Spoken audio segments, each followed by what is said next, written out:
Well, those G20 foreign ministers, including invited countries, will be discussing the current global challenges. And some of those challenges include that financial architecture, transformation of multilateral systems, and the global political challenges.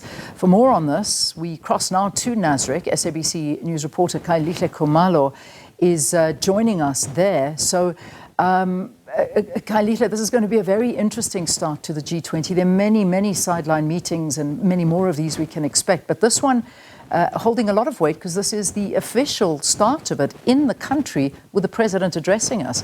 Talk to us.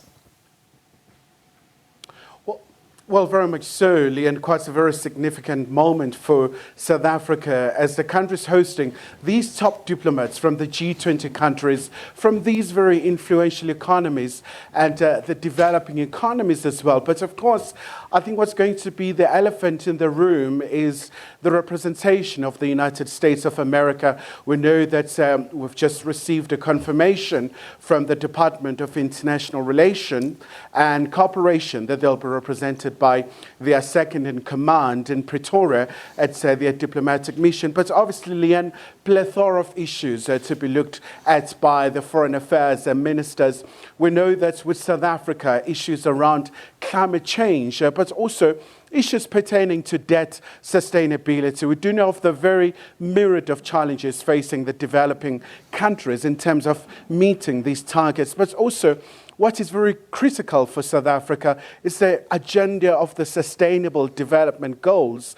Leanne, we go back to that very clarion call that was made by the United Nations Secretary General Antonio Guterres, calling for a paradigm shift and saying that the G20 countries really should be at the forefront in terms of making sure that we're able to meet those sustainable development goals around the eradication of poverty, issues around gender parity.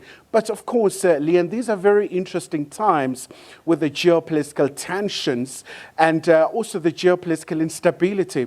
So South Africa is really thrust into the spotlight really as a G20 chair. And obviously there's quite a lot of expectations.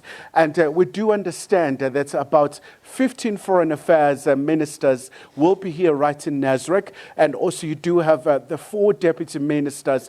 Obviously, you do have the non-G20 countries as well coming through. So the likes of Singapore, Angola as well. As you know that Leanne recently at the UN summits, in fact, at the African Union summits, we saw that Angolan President João Lourenço took over as the chairperson of the African Union. So by virtue of that, he's going to be here as well, representing Angola, a very influential economy as well within the African continent.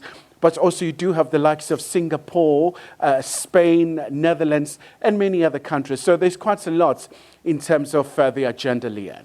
All right, Khayelihle, let's leave it there.